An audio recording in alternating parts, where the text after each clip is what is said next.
Football is our religion. One Course Stadium is our church. Nigel Clough, the God we choose to believe in. By name, I am your priest, and this is your latest Sunday sermon. Rawson needs to go back to Bishop here, and Rawson's had his pocket pick. Sutton are in the area, they've got a free shot on goal, and Sutton United have gone 1-0 up. It's a catalogue of errors for Mansfield Town. Hewitt has been sold a dummy into the left of the area, dink ball in towards the middle. It's a free header, it's a shot, and it's been turned in by the number 7, David Ajibayo, and Sutton United have gone 2 goals up. Now Sutton United are onside, they've been the onside track to the left of the box. Sutton United have scored, it's 3-1, it's the substitute, Richard Bennett, who scores. It wasn't offside. The Stags players appealed for the offside flag to have gone up, but he was onside, and Mansfield's lifeline is slashed within an instant. A 3-2 scoreline at home to Sutton United in favour of this to suggest a tight game, but that suggestion would be way off the mark as the Stags give away goals, put in a poor performance and get bullied off the park against a playoff rival, meaning the Stags, with results elsewhere, are now 6 points off of the automatic promotion places.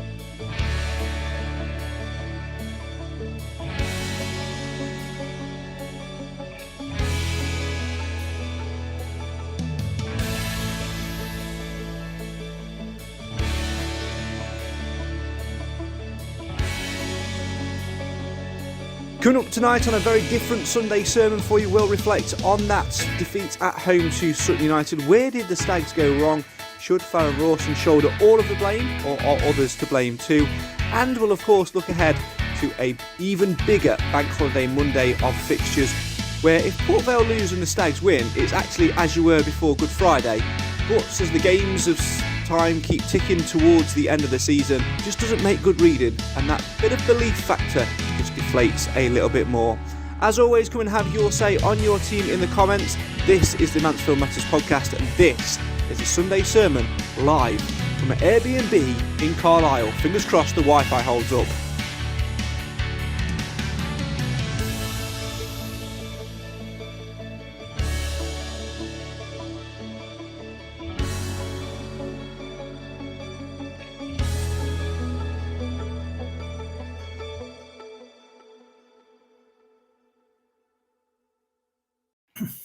Well, so far so good for the old Wi-Fi. Hello and welcome to the Sunday sermon live from an Airbnb in Carlisle, which means it's not just me, I've got him with me as well. I mean, how on earth have I managed to put up with this for the last, 48 hours or so? Can't wait to go home tomorrow, hopefully with 3 points on board.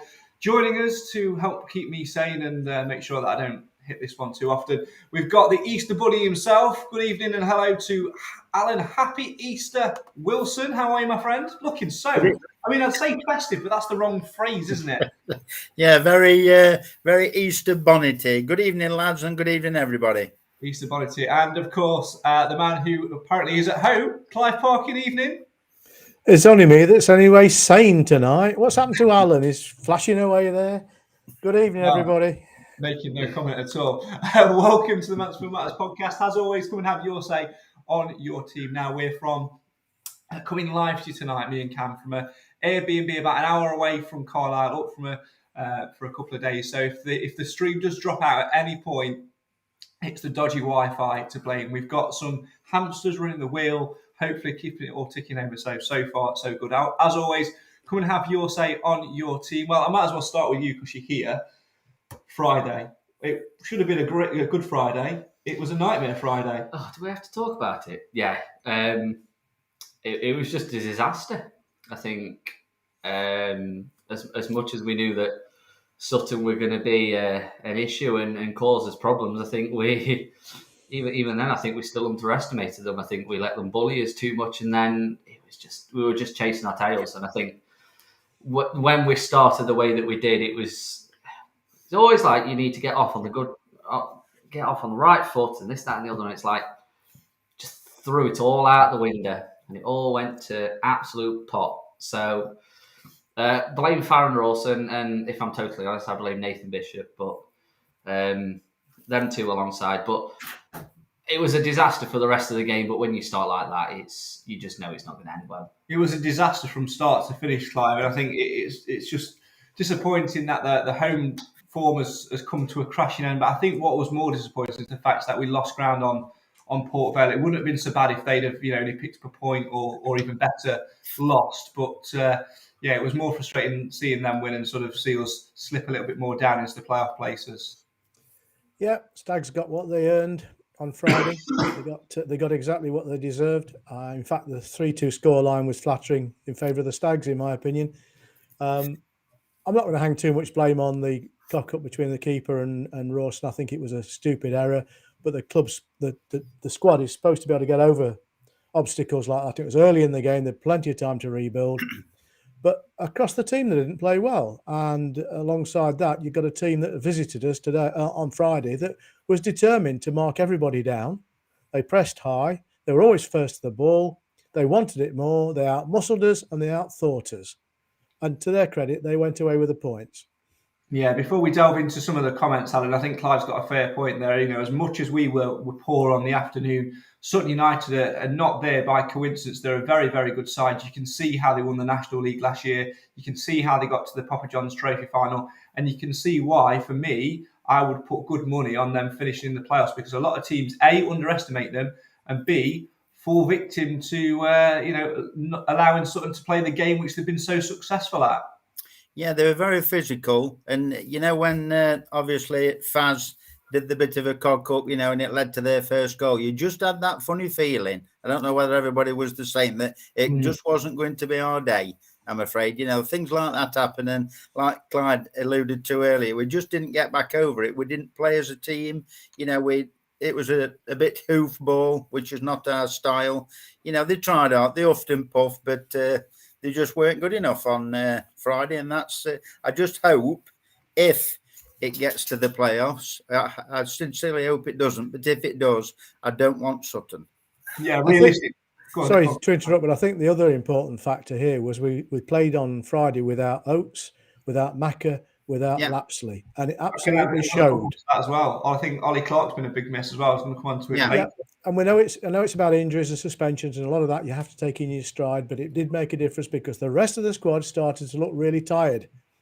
Now, I worry, therefore, about Monday because we're going to have the same problem with the key players missing. So I'm hoping there's going to be a rebound.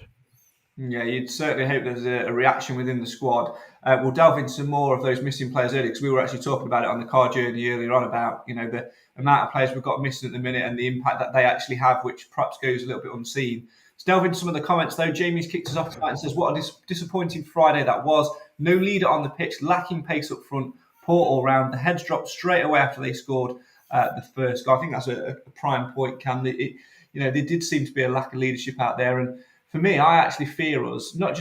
I feared going 1-0 down against Sutton would be tough to come back from because statistically, when they go a goal up, they very rarely lose. But whenever Mansfield go a goal behind, I don't think we've got enough fight in us at the moment.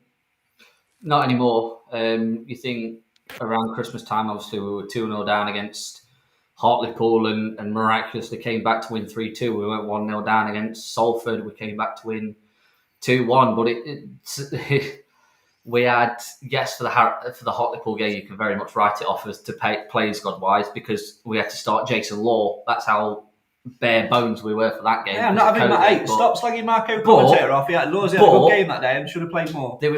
You think there's so many players above him in the pecking order, you know that we've got players missing. But for the Salford game, when we went behind, we'd got Macca, we'd got Oates, we'd got Laps, we'd got all the players. So there was no excuse to... It was just sloppy defending for that one, and then the players picked the game up from there on in and then went on to win the game, whereas Friday, it was just not interesting. I think what Jamie said about having a lack of pace up front, I think we did have pace up front, but I think he was in the wrong position. I think Jordan Barry's got a bit of pace about him, but what's he supposed to do out there on the left? Because as much as Ollie Hawkins is a fantastic striker, he knows where the net is and he's very good in the air. Ollie Hawkins, I love him as a bloke. He's got a turning circle of a bus. He has. I love him as a bloke. I think he's a great individual, great character to have in the dressing room, but my God, he is slower than a retired tortoise at times. It is so frustrating. Let's delve back into some more of the comments. Jim says, despite Friday being disappointing, predictable losing to a team like Sutton who do what they do, similar to Harrogate, I think Nigel Clough is right to stick to his playing principles come rain or shine and just accept the odd defeat as the continuity of philosophy will bring success to an improving squad in the end. Chins up, everybody. Look forward to a bright future. Yeah, certainly need to keep our heads up for sure. Chris says, evening from the sunny southwest. I don't think it was all Faz's fault. He didn't cover himself in glory. But win as a team, lose as a team. The main thing is we're still in the mix. Pick ourselves up, dust ourselves off, and we go again. Our fate is in our own hands. That's an important thing to remember, Clive, isn't it? That where we'll finish will be all down to our own doing. We've come from this position where at one point we were joint second bottom, and we've done superbly to get up there and get in and around the mix.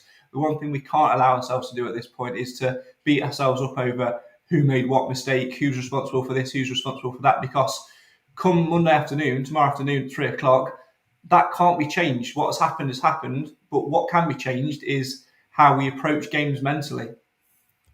Yeah, I think 3 months ago we'd all have settled for safety, and now the benchmark is higher, and therefore fans have come to expect more, and perhaps slightly unrealistically, I don't know, perhaps we've overachieved because of that excellent home run we've had. But either way, we're still in the mix. I think realistically now, unless Port Vale have a dip in form, we're probably going to be in the playoffs. But I'll be happy to be proved wrong and finish in third position. But we've got home games in front of us. All the games have a challenge in them, but I think on our day we can beat all of them. I'm sorry to have lost the situation where we'd got nobody done the double over us, because Sutton did that now. And, yes. And of course, FGR can do the same if it comes to it. But there are monkeys off the backs now. The 11 consecutive wins has gone now. We don't have to worry about that anymore. And I think we just crack on now. And as a team, they've got to find that extra 10% they didn't have on Friday.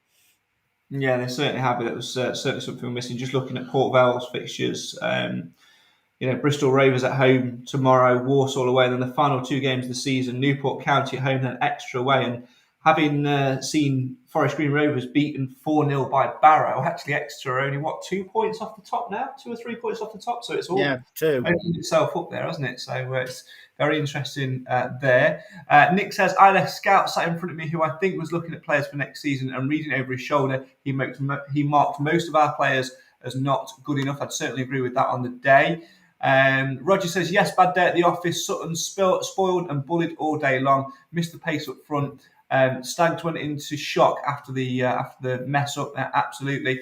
Roger says Macca links up with Quinn, and Stags missed that feature Saturday. One thing I've noticed over the last couple of games since McLaughlin's been missing out, and it's been quite a concern of mine actually, is that in terms of the way we've lined up with the 4-3-3, Stephen Quinn has started the game on the right-hand side of the midfield three. There's been no natural left foot down that left-hand side, and the midfield at the moment is really, really struggling. That's our engine room, and you can actually see, as much as we talk about missing the pace of Rhys Oates and the creativity of Macca down the left-hand side, I think we're missing key players in that midfield as well. George Lapsley obviously suspended, adds something to it. George Maris comes on and has a decent game, but actually one man who's been injured for a long time is the captain, Ollie Clark. Yes, he has the occasional bad game, say perhaps 1 in 4, but he actually does a lot of the work in midfield, and we tend to tick a little bit more when he's in there once he's not playing with a niggle. I'd agree with Roger. Like I've said 2 or 3 times, I like the way that Macca links up with Quinny, and Quinny also passes on to Barry then on the left-hand side, and that's when he comes into his own. But I really do wish he'd play Maris, because Maris is the kingpin. He's the one that makes them all tick. And when he came on, you saw the difference. They brightened up a little bit. And Maris was the part of that. So I just hope tomorrow that Nigel decides to put him in, and let's hope for a positive result. Question in from Jamie saying, do you think we shot ourselves in the foot by not having the right cover in place, i.e. for injuries or suspensions? It's an interesting one. I'll come to my thoughts in a minute, but Clive, I'm interested to get your thoughts on this. Sorry, what was the question? Do you think we shot ourselves in the foot by not having the right cover in place, i.e. for injuries and suspensions? Yeah, I think with the benefit of hindsight, we should have done better recruitment, but we are where we are, and we can do nothing about what's gone. Yeah, in an ideal world, we'd have had a better squad. But the squad, when they're all fit, is as good as in this league. In fact, arguably the best in this league. So I think what we've got to recognise is that we can beat anybody on our day. We just weren't on our day on Friday. And these things will happen from time to time. We now have to find a way of getting back towards the team we were. But in my world, we have to start with Maris, if he's fit enough. We have to start with Johnson. He deserves a full match. I think we need to rest Akins. I think we need to rest Hawkins as a striker. And Wallace brings energy if he's fit enough when they bring him on. I just think it's time for a little bit of a mix-up. Yeah, I was quite impressed by Wallace when he came on, to be fair. And obviously, Maris added a little bit of pizzazz. Let's stay on that topic, though, Cam, of Jamie's question, shooting ourselves in the foot. I mean, it's a difficult one because for me, you look at the players that we've got out at the moment. Jamie Murphy, all right, he was on the bench on Friday, but nowhere near fit. Rhys Oates, struggling. I'll be very surprised if we see him again this season. Hand on heart. I'd love to be changed by that. Obviously, Stephen McLaughlin injured at the moment. George Lapsley suspended. Ollie Clark injured as well. That's 5. I'm sure there's probably one more in there, which I'm not thinking of off the top of my head. But you add at least those 5 in there, and I think we've got enough about us. But it's just at the moment, I think we've got the wrong player. It's almost like the injuries have fallen to the wrong players. You could afford to lose an injury to, say, Ollie Hawkins or Faz or JJ because you've got enough cover in there. Same again, almost a little bit in midfield, but definitely not up front. I just think the players that we've got missing and that are out, when you look at them on paper, other than McLaughlin, or actually I can probably say the same for McLaughlin, are all attack-minded players that give us so much going forward. I think that when you look at the team and the most stability that we've got, you take out some of the players that started on Saturday. You take out the Akins, you take out especially the Hawkins up front, putting him at the back, yes, but you look at a Mansfield side that's played its best football and been the most stable and brought stability, and they've been solidified. Ding ding! I've got no bell. I've got to make the noises myself. I didn't pack the bell. But you're not necessarily taking players out, but playing players in different positions. Even cheers, Clive. Best I could do at the moment. Drop of the hat. I completely lost my train of thought now. Stop hard. Playing players in different positions. It's just we've tried different systems this season. They've not maybe necessarily worked, and we've made tweaks and changes. We find a system that works, and then we lose players to injury or suspensions. If we went back to where we started with his roots of like Hawkins at the back, maybe take Rawson out the team, take Akins out the team, or at least swap them round or something. It's just... I categorically agree with what Jamie said here. It didn't work on Friday with Hawkins up front. And I was looking at this sort of on paper. I think purely that was down to because you want a big player and a fast player. You want someone that can get the ball down or head the ball on. Or Ollie Hawkins and the word fast don't go in the same sentence. I mean, I love him, but... Ollie Hawkins and Rhys Oates. Yeah. Ollie Hawkins and Jordan Bowery as a forward 2 rather than as a 3 but then with why not play Johnson? I think there's clearly something there for me, and I think we need to change the shape a little bit. I think obviously the 4-3-3 is not working. People are sort of having a little go at Longstaff at the minute. Yes, he gets a goal via a deflection on Saturday, but he's not really doing a lot other than that. Sturk as well, getting a little bit lost in there. And going back to what Clive sort of said about Wallace giving that physicality, I think we need to look at going 3 at the back, whether you play Hawkins in there or not, using Hewitt down one side as a wing back down one side, and then either Wallace. Just be Wallace, wouldn't it? Yeah, it would be Wallace or even to a degree Quinn, and sort of going for it. I just think if we change the shape a little bit, it's going to get a little bit more out of the players, because one thing that I noticed we've not really had, and do you know what? Yes, we beat Scunthorpe 4-0, but I actually think, talking about performance-wise, I don't think we've been at it for the past 2 or 3 games. I'm just sort of looking at our last sort of 3, obviously Forest Green, we lose 1-0, and if we have 11 men on the pitch, we maybe get a point. Northampton, we sneak a 1-0, it's all right. 2-2 at Hartlepool, we throw it away.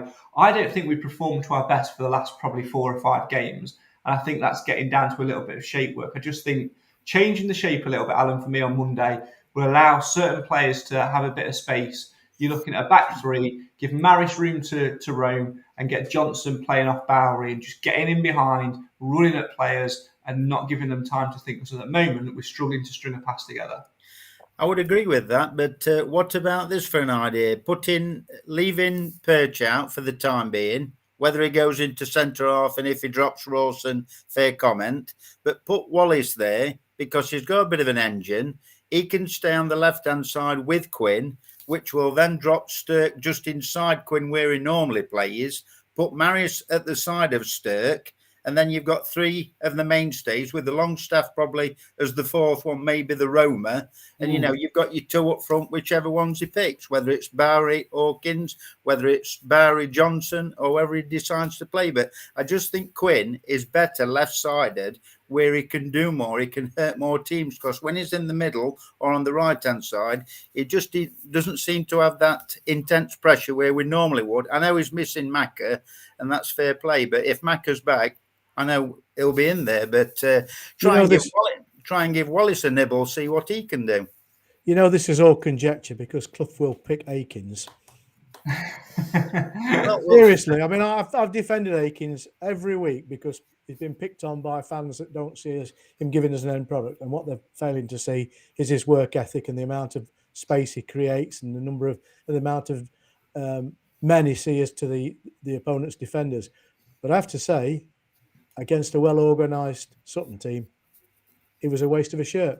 It was, yeah. It was almost the wrong game for him. I mean, the Scunthorpe game was perfect for him because he's against young centre-halves who are obviously struggling in the league. And I think it probably might be all right at Carlisle, but I think you've got to pick your games. But again, he's not settled. People are looking at him as a striker, and obviously he's not getting the goals. And I think you're right. I think it probably was a waste of a shirt because if you're playing Hawkins up front, you don't need to play Akins up top because they do the same job.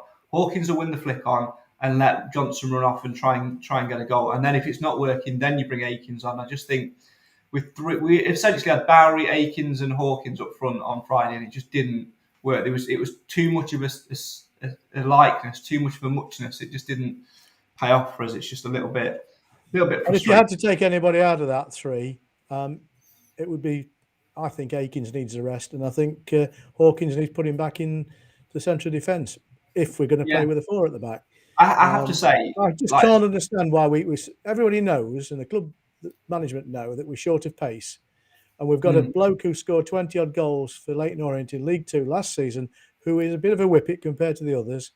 Why on earth is he not getting time? Something's wrong there. Yeah, something is wrong there. Maybe a little bit with the Maris situation as well, but it's a very interesting one to try and figure out. But there's not a lot that we can, I think you're right in what you say there. I think Akins is probably the first name on Nigel Clough's team sheet for whatever reason. Keep your comments coming in. Richard says, trouble with Hawkins at the back is the lack of pace has been found out in the last few games. If people run at him, he can be found wanting. I'd have O'Toole and Perch at centre-half and Wallace and Hewitt left and right back with Hawkins up front with DJ. And also, if you're saying Akins was a waste of a shirt, it must have been bad. I'm going to be honest, I don't like Faz and JJ together at the back. I don't think they work as a pair. I really don't think they work as a pair. And I think that is almost a little bit, Alan, why we saw the mistake on Friday, because, JJ usually plays right side and Hawkins plays left. And then JJ, when Faz plays, goes left side and it doesn't work. And you sort of saw it a few times when Bish had the ball in his hands, didn't you? He didn't quite know what to do with it. For the best club in the world, Faz is not a ball-playing defender. He's a simple, head it, kick it, get in and tackle. Is what you want from a defender. Yeah, but he's not a ball-playing defender, and we're trying to play with ball-playing defenders, and that's why it doesn't work for me. I think... Go on, Cam. Sorry, go on. I think as much as Faz will take a lot of the slack, I think we've also got to put a lot of the blame for the first goal down to Bishop. And I know he's a young lad and he's still learning his trade, but there's no on earth a goalkeeper should be playing a ball to any player when you've got a man that close to you. Faz had no chance of doing anything with that. All he could have done was play it back to Bishop to send it long. But the point is, Bishop should have sent it long in the first place or look for a better option. I think Faz, yes, he should have maybe just thought it out, maybe at least just tried to play it back to Bishop and sent it, but Faz should have just been like, no, don't give it me, because Faz ain't exactly the quickest of players. He's not going to be able to turn his man. Look, he turned his man, he gets the ball taken off him, and they've got an easy chance on goal. But I think game management wise, Bishop just needs to not wise up a little bit, but I think he needs to think about what he's doing, because he's been a fantastic keeper, one of the best I've seen since probably Alan Marriott, but he's still got a lot to learn. And yes, mistakes will creep into his game as a young player, but when it happens, you're just like, oh no, because you think, oh, here we go. Hey, listen though, what he's done, he's done. We can't keep sitting here and reflecting too much on that. Let's take a vote around the table though. Do we want to hear me getting crucified by Nigel Clough? No, I've already heard it. We've already heard it. Good. We'll move on from that. If you want to hear Nigel Clough have a slight disagreement with me, YouTube, our YouTube channel is the place to be. Hang on, he didn't crucify you. No, he just didn't agree with your choice of words when you said a catalogue of errors, because he wants it to be one person, one error. And Cam's point is it's not that simple. Yeah, I'm just trying to clickbait, to be honest, but it's all good. But no, exactly. I phrased the question as a catalogue of errors. He saw it as a one-person error. Difference of opinion, that's it. It was all fine after that. We're all lovey-dovey mates after that. But yeah, we'll move on from that. If you want to see that, of course, make sure you head to our YouTube channel where you can see that in full. And don't forget that on Friday night, we'll be live at One Call Stadium, Friday, 22nd of April. I can't believe it's just a matter of days away now. Stuart Watkins, Neil Richardson, and Andy White, and further guests to be confirmed. £5 on the door, or if you're an SSA member, show your SSA membership card and get in for free, or go one better and book your ticket right now. The link is in the description. And if you're an SSA member, use the code SSA2122 at checkout to get your ticket absolutely free. Really looking forward to that. And I can tell you as well that I'm recording, touch wood, hopefully everything goes well, cross-channel, a very interesting interview on Tuesday evening where time zones will be very different, and you will see an exclusive clip of that on Friday night before anyone else. We're not going to post it on social media who it is. After the event, you'll find out on Friday who that is. Plus, you'll get all the details of how you can hear the series that we've been recording with Andy White, and how you can get access to that on Friday night as well. So make sure you get yourself there. Stag Stories Live, Friday the 22nd of April. Doors open at 7 p.m. It will get underway about 7:45-ish, something along the lines. Alan will be there on the entrance with my good lady. She'll be have a list of names. Alan will be doing biscuit bingo. There'll be cakes. There'll be entertainment. There'll be lots more in between for you to get involved as well. So 22nd of April, make sure you get yourself there to support the Stags and the Stags Stories Live series. And of course, we'll bring you right up to date in the week as we reflect on Monday's game, tomorrow's game with Carlisle, with all the travel details you need for Salford. I know a few people are asking about that. Right, let's have a little let's have a little look at a bigger question, and I'm going to pitch it to you first, Alan, because you look far too cheery for me with your Easter Bunny hats on, your lights in the background, all the decorations and things like that. And it's the big question which is going around on social media: have Mansfield Town blown their chances of automatic promotion? No, I don't think so. It's still in our hands. You know, anything can happen. There's still 5 games left for us. There's 4 games for a lot of the others. And, you know, probably 5 like those at the back of us, you know, who aren't as high as what we are. It was a bad day at the office Friday. Let's put a line underneath it and start again. We've done it before and we can do it again. It's as simple as that. No, it's still all to play for until it's mathematically impossible to get third. I won't believe it, and I won't go, you know, I won't think like that. Clive, what about you? Are you more on the side of we should just be concentrating on, you know, consolidating our place in the playoffs now? No, we should aim high, but be prepared to accept we're going to be busy in May. Yeah, I think that's probably a wise way to look at it. What about you, Cam? Because I'm just looking at, we've got the fixtures in front of us here. I've done like a little table of. Look at that. Eh? Yeah. I mean, I did press full colour, but for some reason my printer's on a bit of a downer. So I've got all the stats ready and everything. We're looking at the fixtures. as much as we're sort of sitting here and saying that it could be over for the automatics, I don't potentially think it is, because Port Vale lose at home to Bristol Rovers tomorrow. We win at Carlisle. It's exactly how it was before Good Friday. Yeah. Exactly.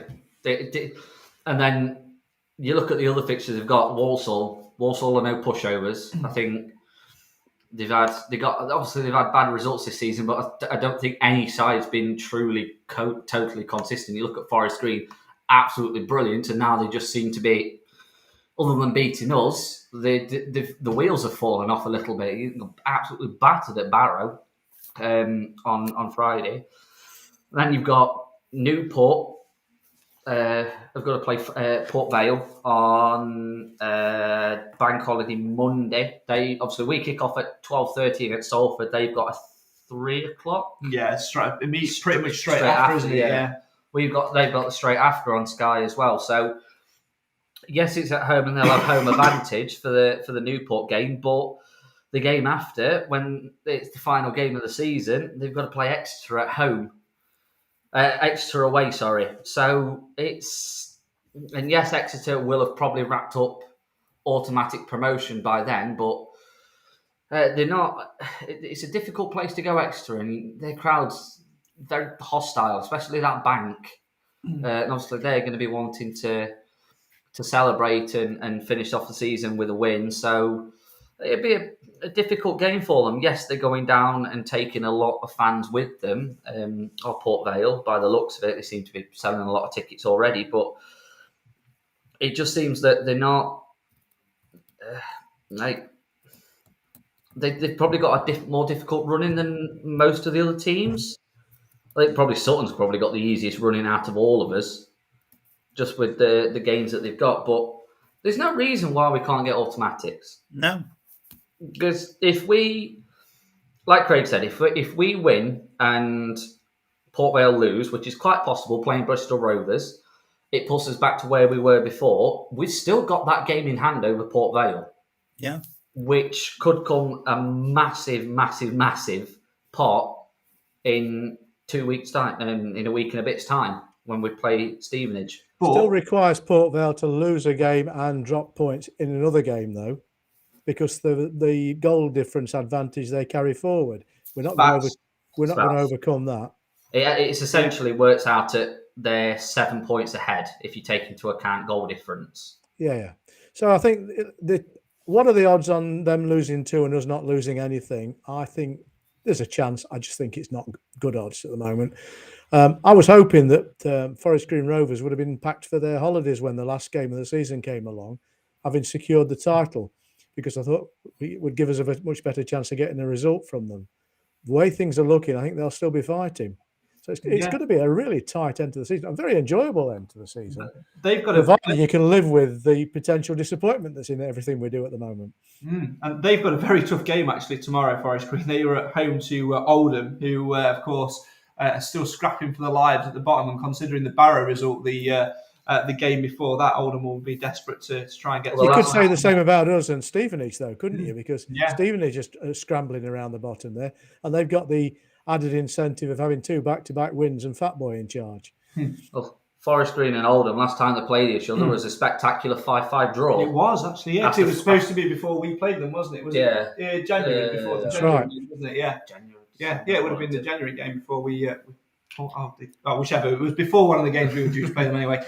Going back to the whole automatics versus playoff scenario, though, Alan, I'm saying it with my hand on heart because I believe that if we have everybody fit, and I'm talking Rhys Oates, Ollie Clark, George Lapsley back from suspension, Jamie Murphy, etc., etc., etc., I think we have got enough about us to push for the automatics. But it just seems very slim pickings. But based on what you've seen at the moment, in a scenario without those players, without Rhys Oates, without Ollie Clark, without Stephen McLaughlin, we don't know how long he's going to be out for, without a fully fit Jamie Murphy who's not quite settled yet as well, that has a massive impact, surely. It does, yeah, I agree. I couldn't agree more. But I still think we've got enough about us to do the dastardly deed if need be. And there's another thing I like to throw into the mix as well. what happens on the last? I know it's all ifs and buts, and it might not make any difference. But what happens if Exeter have got the chance to end up as champions last match of the season against Port Vale? If Forest Green do drop, the points and whatever, that could be a scenario. But we just need to look after ourselves, Craig. Never mind what everybody else does, because that will take care of itself. All we need to do is take one game at a time, hopefully get the 3 points or at least one, and move on. And if we catch Port Vale, we catch them. If we don't, we should still be in the mix. And then we've got to play there. But I can't go to the final.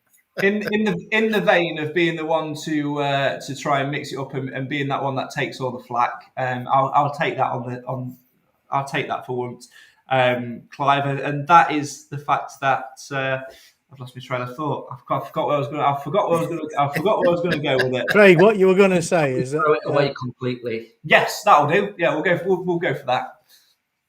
Could we go throw it away completely and end up outside the playoffs completely? No. Of course you can.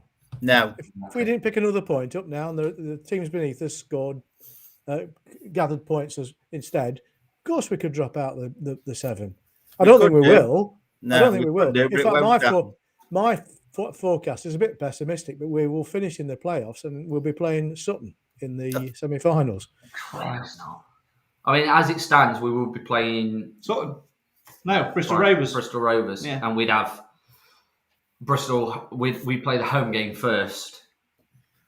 Yeah, I wouldn't want that. That's all ifs and buts, isn't it? That's I it. think what I was trying to get at is, are we good enough? Have we got enough within our squad? If Nigel Clough, Clive, sticks with the way he's been going, and that's with the 4-3-3 where we're not creating enough? Whatever we think, Clough will do what he feels is appropriate, and he's been right more than wrong this season, so I think we have to go with it. Just one more game before we get Lapsley back, which is a positive. Hopefully we can see Oates return to training this week. Apparently Clough suggested he would be on grass this week, and that might mean he'll be a bench participant for the game after. I don't know the situation with Ollie Clark. Is he still injured or? Ollie Clark. The last time we sort of spoke about Ollie Clark, he had, I think, a tiny operation to remove something because he was really, really struggling. He had a tiny operation to remove something, and once he went on that operation, he felt a million times better. But if we have him back at all, it's going to be maybe as a bit part player for the final 2 games of the season. You see, providing Maris gets time, and let's forget about Johnson for a minute. But if Maris is on, we are a better, stronger team for having him in the side. Put Lapsley back in that midfield, and you can breathe a bit more easy about our midfield. I think Jason Law deserves his place. When he came on the other day, apart from the first few minutes when he was a little bit behind the pace, he actually sat in very well. I'd like to see him start. So we're not bereft of players. We just haven't got the perfect starting lineup because of injuries and suspensions at the moment. So I think Carlisle's going to be a very interesting challenge. I'm looking forward to going up there tomorrow. And there's every chance we can come away with something. But if we don't, it's not the end of the world. It's the end of the crisis as far as not having Lapsley in the side and perhaps someone else. And then what's the game after Carlisle? Is it Crawley? Crawley. Yeah. See, that's not an easy one either. No. And then of course we've got Mr. Evans coming They are still very rank outsiders. Mathematically, they could still get in, but compared to the others, they won't. But no, it's a team we should beat. On our day, we should beat Crawley quite easily, I think. Yeah. As we should Stevenage. One last shot at trying to nibble the pot, trying to cause some controversy. If we lose tomorrow, is it over? Is what Autos. Automatic? Possibly. All of it. If we lose tomorrow, is it all over? No. Not a chance. Nobody's biting. This is boring. Not No, a because Not a chance, Craig. Not a chance. We've come too far to let it go now, irrespective whether it's automatic or whether it's playoffs. If we get in the playoffs and we don't get to the final, that's not a problem. At least we've got there. We've had a decent season. Let's regroup and go again next year, which was the start. What Nigel, he was foreseen to be brought in to do, to get us better than what we were. but we've come on a 14-game run where we've played unbelievably well. We've had a few hiccups just lately. We've had a few injuries, suspensions, etc. Let's keep fighting. Keep positive. Yeah, absolutely. All right, I'm going to leave it there. I'm not getting any nibbles from anyone. I mean, I spent too long in his company today, which is obviously why I'm feeling pessimistic and. And let's wind the clock back. We are now absolutely safe from relegation. Yeah, well said, Clive. That's a very good point, well made.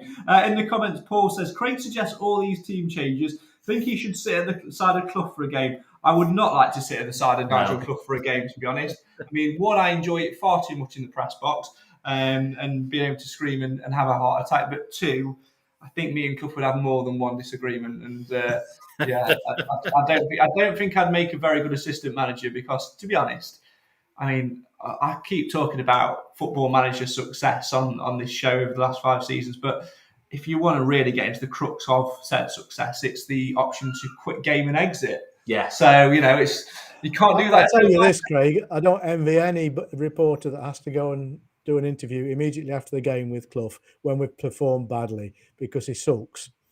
He's a bit mardy. Yeah, to be honest, you can't disguise that. Even when we've won, he's a perfectionist, and I love that about him because there are certain things. Because we've won 4-0, but we've not played well. We've not played well at all. So frustrating. Richard says when we lost to Sutton last time, we then went 10 unbeaten.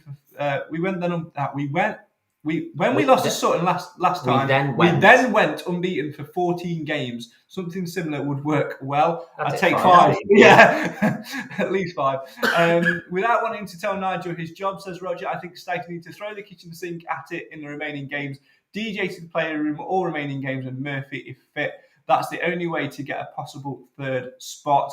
Sutton were very strong all over the pitch on Friday. Wouldn't like to meet them in the playoffs if that's where we ended up, says Joe. I'm going to pick up back on that point from Roger there as well. At what point do you throw the kitchen sink at it in terms of deciding between going gung-ho for automatic or taking players off on 55, 60 minutes to rest them for the playoffs, a la Stephen Quinn, a la Rhys Oates, a la James Perch, etc., etc., etc. At what point do you say, automatics is done, it's time to focus on getting in the playoffs? Alan? I think each match will determine what he does, and in respect of that, Craig, if we're winning 2-0, and there's 80 minutes to go, whatever, 2-3-0, he'll perhaps bring one off, but I don't think he will go, drop his guard until it is mathematically impossible. Personally, that's just my opinion. I think Mr. Clough enjoys winning 1-0, and I think the reality is we don't have enough goal scoring attempts in the game typically. I mean, obviously it wasn't a good example of a game on Friday, but did we have a shot in the first half? I don't remember one. I think. Their keeper was barely tasked. So was ours for that matter. But they had 2 clinical fit. Well, one was a gift, then a clinical finish, and then and clearly there was the disputed offside, which I wasn't in a position to judge it, but I'm assured it wasn't offside. Yeah, Hewitt plays really looked it. I was very much in line with it, and it was very close. Hewitt you would literally have to watch it in slow mo to tell whether it was. We don't get that option, do we? But let's just accept it's gone. I mean, the lad ran well and finished well. He only just come on the pitch. So we don't have in our locker at the moment enough goals. And I mean, we had a fortunate own goal that got us back in with a shout. And of course, then the last kick that got diverted by a defender right at the very end of the game was it was worthless in the context of the game. So, I think we need next season, if we're all still talking to each other next season, we need a better strike force. I'm sure we will, mate. Because, I personally, I don't think I'm speaking on behalf of myself. I think I'd like to see us score a few more goals next year. It gives us a little bit of protection against the odd gaff. Which we're more than capable of making. I'm just going to go back to the comment Richard, it weren't Richard, it was Roger, sorry, about players playing DJ. It's literally right in front of you. Have you got that wrong? Shut up. Yeah, but you were reading a comment and spelled something wrong. Girls, come on. Either way, please. I think as much as we're missing someone like Reece Oak, I don't know if it's me looking into things a bit weirdly, but Reece Oak has obviously had that cryogenics treatment thing, the freeze treatment. It's basically been stuck in the freezer, hasn't it, to try and... Yeah, but he's injured, and Jordan Bowery had the exact same treatment a few days later, but he's not injured. Depends where, I suppose it depends where the tear is or the fractures. Oh. This is where we need to get a medical expert on the show. We need to get someone like a physio or someone with medical training other than, I know how to do CPR, it's staying alive. That's the song. So there you go. I don't know. But it's like, I just think as much as we are missing Oates, I think we have got the players to finish this season off and finish it off in the way that we want to. You think Jordan Barry scored? Jordan Barry actually scored quite a few goals last season. Where's that gone all of a sudden? And then Danny Johnson scored a boatload of goals last season. Where's that gone? I don't know whether it's very difficult to score lots of goals from the bench, though, Cam, isn't it? It is, but personally, I don't think it's necessarily something that Clough or Johnson have particularly fell out over. It could be something as literally like, has Johnson been carrying an injury? See, we don't see them in training, do we? Has he been carrying maybe a little bit of a knock that's not been a knock? Is Johnson... We seem to have a very weedy bunch of players. With all of them seem to suffer from weaknesses, knocks, if you want to call it that. That at any time during the game they have to come off because they're not fit to play. Do you know, when I first started watching the Stags, they played the whole season with 17 pros, and you didn't come off unless your leg fell off. You know, nowadays it's ridiculous. I think we've got a squad the size of a small town, and we still can't keep 11 fit players. Something wrong there. Oh, happy days. Oh, happy days indeed. I reckon we would just play Marek Steck up front. Well, do you know? Well, I'm not going to get energy for days. I mean, we run out of time. I've not really got time to talk about Steck, but there you go. I don't know. It's one of those. Anyway, 8-1. Well, I was just going to come on to that. I mean, you've said it, so I'm going to write it down. The only person to pick up a point from Friday was me, because I went for Longstaff as a goal scorer, and technically he did score, even though. Well done, Craig. So. I mean, it moves me with I think half a point or a point of Clive, something like that. So I don't know, but there's not much change in the table, so I'm not going to bother going through it. Plus, I've not got it printed out. So let's go through predictions. Clive, are you sticking with 8-1? No. It was a flippant You've said it, though. You've said it. I'll be to it if you think that's the appropriate course of action. No. Come on, I've not written it down really. Go on. So go on. You never really let him rules and justice rule this competition of yours, have you? So, get on with it. Carlisle 1, Mansfield Town Football Club 2, Bowery, and here's my enthusiasm for change at the front, Johnson. Okay, Cam, you're next. I'm 2-0, and I think Maris and Johnson. Ooh, 2 for Johnson. Alan. 2-1 to the Stags. Barry Hawkins. I am. Do you know what? I've been a little bit pessimistic in tonight's show, and I think I need to redeem myself. I am going to go for it. I'm going to go for a clean sheet, 3-0 win. And I'm going to go. I'm going to go. No, me too. I'm going to go for a goal from a corner from Mr. O'Toole. I'm going to go for a goal from Lucas Akins. And I'm also, I know, optimism, it's high. And I'm also going to go for a goal from, do you know what? I agree with Cam. I think Maris might get himself one. So goals from midfield, you never know. So 3-0, O'Toole, Akins and Maris for me. If you guys at home want to play along with podcast predictions, the link is where? In the description. Well done, he wasn't sure then, was he? And you must enter it 1 hour and 1 minute before kickoff. That's almost all we've got time for tonight. Again, my thanks to all of you guys for your comments and things like that as well, for comments and sharing. Make sure you get involved with Stag Stories Live Friday night. Really looking forward to coming and seeing you. We'll obviously do one more podcast before then, but excitement really started to build. And I know that, Clive and Cam, you both sort of went around the ground having a bit of a chat, didn't you, to some fans before Friday's game. And there's a bit of excitement starting to build a little bit. Yeah, I mean, we got rid of all those leaflets. You didn't just chuck them in the bin. Between Clive, your dad, me, my dad, we managed to get rid of all those leaflets. So, and Craig said there was only one on the floor. So, thank you for not littering. At least you put them in the bin. Work. Well done. You put them in the bins on your way out rather than on the floor. But people seem to be quite excited for it. I think it's not often that we get a chance to do something like this, and I think we will try and maybe do something maybe next season. 10 years from that moment. Yeah, it will be, won't it? Yeah, so maybe we can get a champions reunion. Something like that. We'll think of something. I'm going to pop a name in the private chat to Alan and Clive. Please don't read this out on air. This is who that I'm speaking to in midweek, and this is who we're going to see a video from on the night. So this should ramp up a bit of excitement. Got my juices running. Thank you very much. Absolutely. I want to know about your juices. Moving on. Family show. Is it past watershed yet? No, probably not. As always, my thanks to you two for joining us as always. Make sure you get involved. Get yourself a ticket for Stag Stories Live on Friday. We'll hopefully see you there, and we'll see you later in the week as well. There's only one thing left to do. 07967.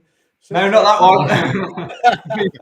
Can if you want. I mean, Go down, Clive. I'm sure they'll welcome a phone call at this time of night to see if they can put themselves onto the coach for Carlisle, which leaves tomorrow. Are you heading up to Carlisle tomorrow, Clive? Yeah, I'm going on the coach. 9 o'clock start. We're calling somewhere on the way that they know about a place where you get a good, decent nosh. I don't know, some farm shop or something. Yeah, I know what you mean. Just after Scotch Corner. It's quite nice. There's some goats. There's some goats. Yeah, they're fun. I've never eaten goat, so it's first time for everything. And on that note, here's this. See you next time.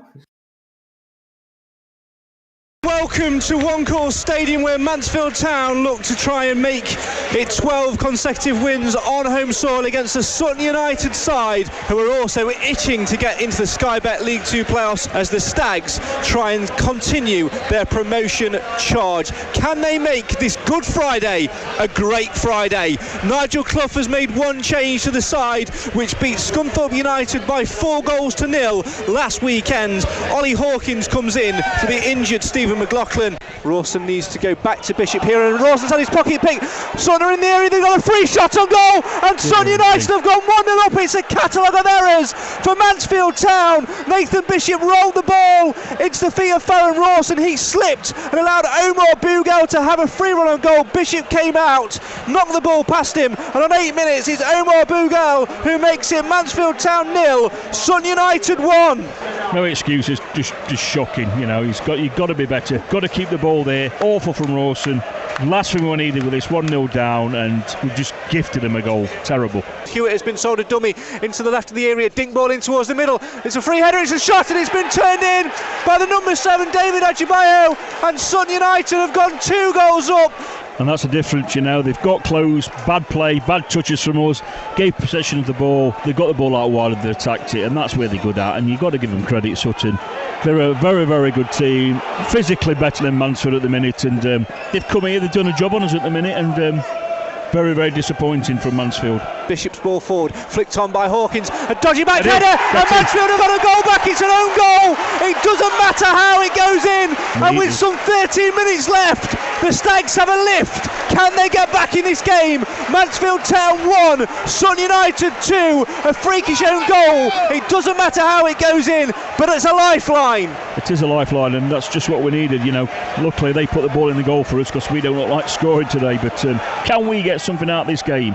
Now Sutton United are onside. They've been the onside trap to the left of the box. Sutton United have scored.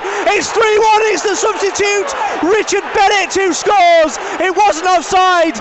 The Stags players appeal for the offside flag to have gone up, but he was onside, and Mansfield's lifeline is slashed within an instant. Mansfield Town 1, Sutton United 3, and that is a huge, huge dent to Mansfield Town's automatic promotion ambitions. Poor from the Stags again. This has all come from what they've done so well all game, Sutton. They've picked most second balls up, and they've done it again. Here's Maris on the edge of the box. Longstaff will shoot. He's got it to the back of the net.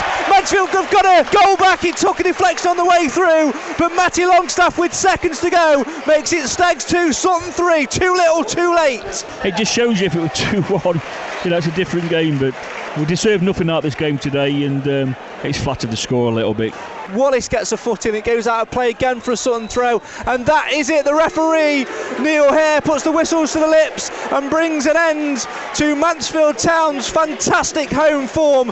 Prior to this game, they'd won 11 on the spin at home in Sky Bet League 2, but today, against playoff rivals Sutton United, they've been second best, beaten, bullied, pushed off every single ball. The full-time score says Mansfield Town 2, Sutton United 3. So there you have it, the Stags' first defeat at home in what feels like an eternity leaves a little bit of a deflating factor and feeling amongst the Stags faithful, but can they turn it around as they head to Carlisle tomorrow?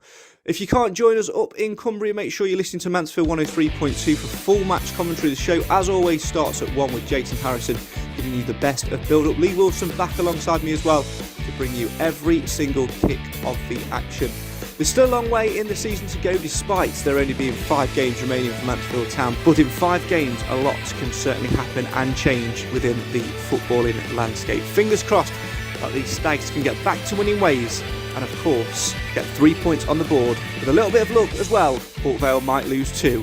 You never know what might happen once the whistle blows. As always, don't forget to get involved in podcast predictions. The link that you need is in the description. And whilst you're there as well, make sure you get yourself a ticket for Stags Stories Live.